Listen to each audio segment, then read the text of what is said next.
Hey everyone, in this video I'm going to talk about the iPhone 16. Yes, I have already got it, and as someone who has been using the Samsung Galaxy S23, I'm here to share my honest experience using the iPhone 16 alongside it. This isn't a tech heavy review or a deep dive into specs.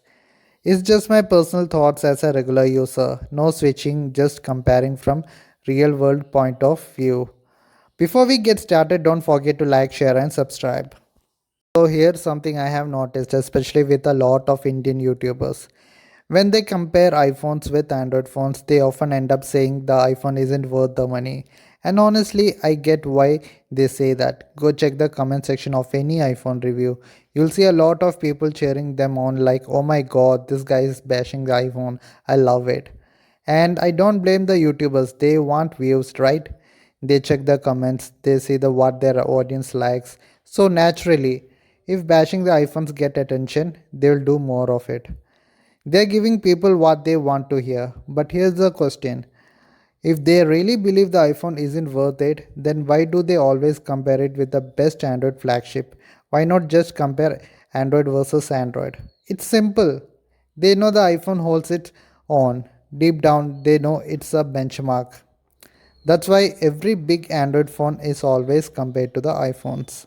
And in this video, I'm going to give you the kind of review you need to hear, not just what you want to hear. Look, I know this might not get me a lot of views. I'm not here to please everyone or ride the hype train, but this is my channel and I'm going to speak honestly. I'm here to share my experience and my thoughts because that's what real reviews should be about. Okay, enough talking. Let's get into it. The first thing I noticed on the iPhone 16 as someone who uses a Samsung Galaxy S23 is the 60Hz refresh rate. Yes, seriously, it does feel a bit slow at first compared to the buttery smooth 120Hz refresh rate on Samsung Galaxy S23. That was my first reaction. But wait, let me tell you something that's not a lot of YouTubers will admit. I used the iPhone 16 for 3 hours straight, no switching between the devices, just the iPhone, and honestly, I got used to the 60Hz. The phone still felt smooth. I didn't feel any lag after the initial adjustment period. Now, don't get me wrong, 120Hz is smoother, no doubt. But the real question is at what cost? My Samsung Galaxy S23 gives me around 3.5 to 4 hours of screen on time with 120Hz refresh rate. So I'm actually switching it to 60Hz, and guess what? I got better battery life. So if 120Hz is draining my battery and I'm really not gaming or doing anything that really needs that ultra smooth feel, is it worth it? Look, I'm not defending the Apple here. For the price, the iPhone 16 absolutely should have had 120Hz. Even budget Android phone offer it now. And yeah, if Samsung had started using something like 6000 mAh silicon carbon batteries, I would have definitely bashed the iPhone for sticking with 60Hz. But in reality, even the latest Samsung Galaxy S25 still comes with a smaller battery and you are not getting more than 5 hours of screen on time anyway. So my point is this.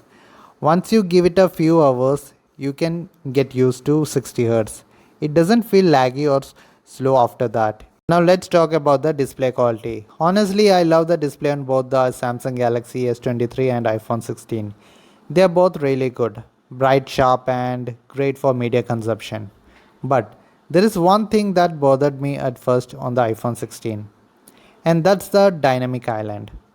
Whenever I was watching movies or videos, the presence of dynamic island kind of distracted me. It was just there floating and it pulled my attention away from the content. That said, after about 4 days I got used to it, it stopped bothering me. But to be honest, I didn't find the dynamic island all that useful. Yeah, it shows things like timers or calls, but it's not something I would call a game changer. So yeah, display quality is excellent on both phones, but if you're someone who watches a lot of videos and movies, you might find the dynamic island a little bit annoying at first, just like I did. Now about the speaker quality, well, I don't have any words for it. I was really surprised. When I compared it with my S23, the speaker quality of the iPhone 16 blew me away. It's excellent. It has a lot of depth, bass, and clarity. You'll really enjoy watching movies, series, videos, or even listening to music on iPhone 16 speakers.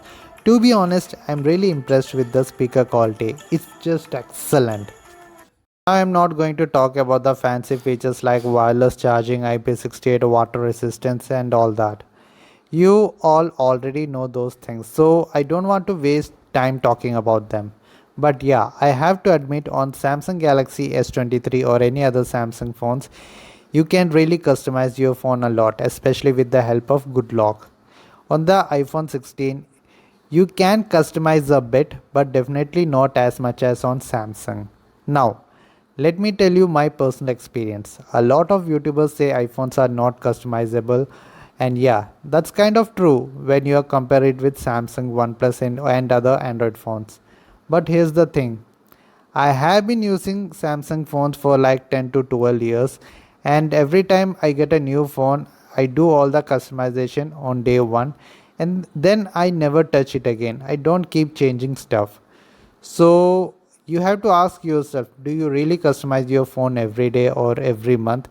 If yes, then the iPhone 16 might not be for you. But if you don't really care about customizing after the first few days, then honestly both Samsung and iPhones are great options. Now let's talk about the performance. I don't believe in Geekbench, Antutu or any of those benchmark apps. I only believe in how the phone performs in real life usage. So in real life usage, I'm not going to talk about the specification. You can check all that on GSM Arena. In day-to-day use, you won't feel any lag on the Samsung Galaxy S23 or the iPhone 16. Both phones are really smooth and even the memory management is good.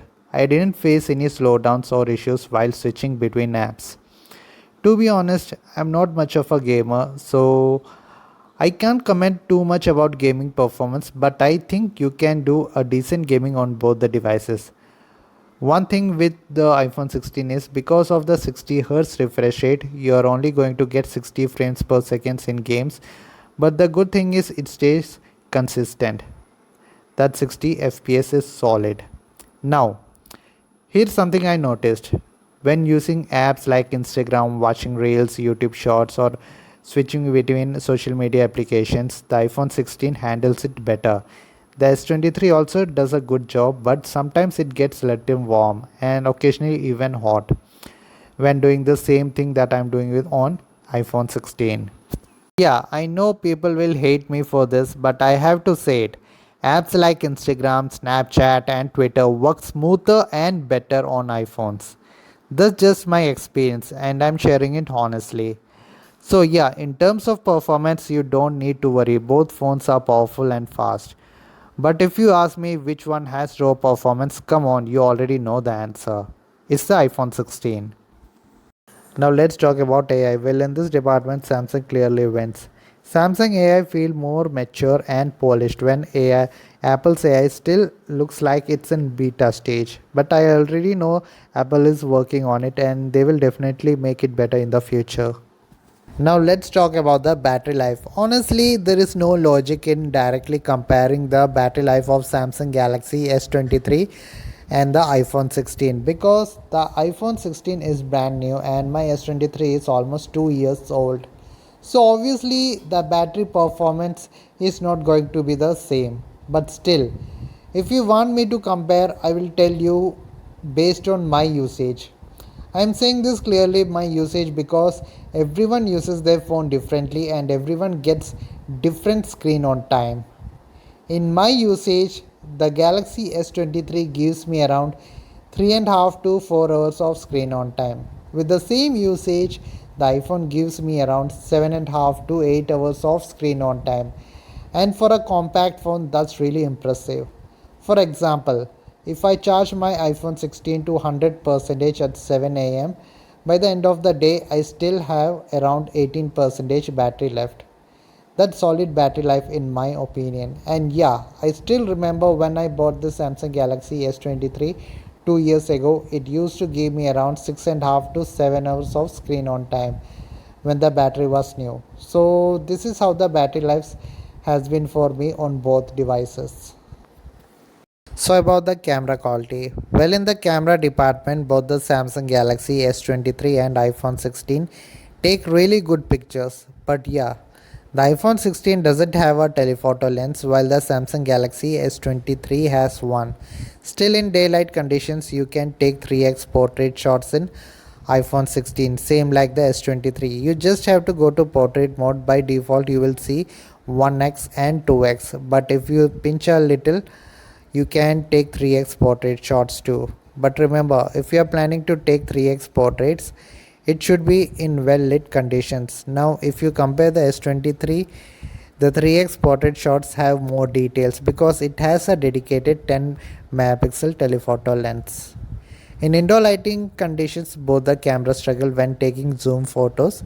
Now, about the main and the ultra wide cameras, both the phones take really good pictures, but I noticed one thing: when you take 1x or 2x photos in iPhone 16, captures more detail compared to the Samsung Galaxy S23.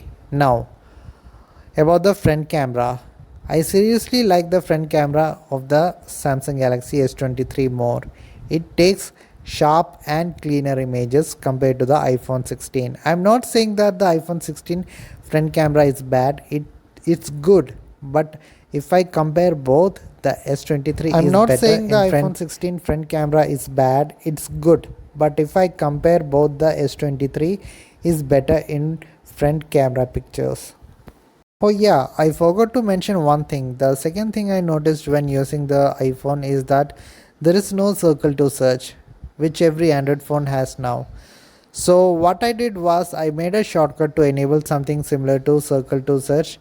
But let me tell you, it doesn't work like Android circle to search. Basically, you just have to tap on the back of the iPhone 2 times and it will search whatever is on your screen. You can enable this using the Shortcuts app. And yeah, using the Shortcuts app, you can actually do a lot of cool things on the iPhone. I know Samsung also has something similar. It's called the Routines app. So if you know what you're doing, you can really do a lot of things using the Shortcuts app on iPhone and Routines app on Samsung. iPhone 16 base variant comes with a 128 GB of storage. If you want the 256 GB model, it's a bit more expensive. So you know what I did? I bought a 128 GB flash drive with USB-C. Now I can easily connect it to my phone's USB-C port and transfer all the photos and videos. I'm not saying 128 GB is enough. In 2025, a flagship phone should have at least 256 GB of storage. But this is how I manage. So this was my honest review. How was my experience using iPhone 16 as an S23 user? You just have to give some time to iPhone. You just have to get used to it. I know there's a learning curve, but once that learning curve is over, you will start loving the iPhone. I'm not saying that you have to buy an iPhone just because of this video. Even Android phones are good and iPhones are also good. You don't have to hate. If you are an Android user, you cannot expect everything you have on Android to be on iPhone. So what will be the difference between iOS and Android? Same thing I want to say to iPhone users.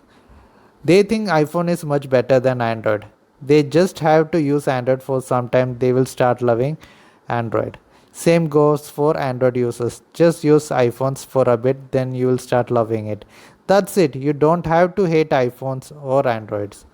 So, yeah, this is my honest opinion about iPhone and Android. Thank you for watching my video and please do subscribe. Bye.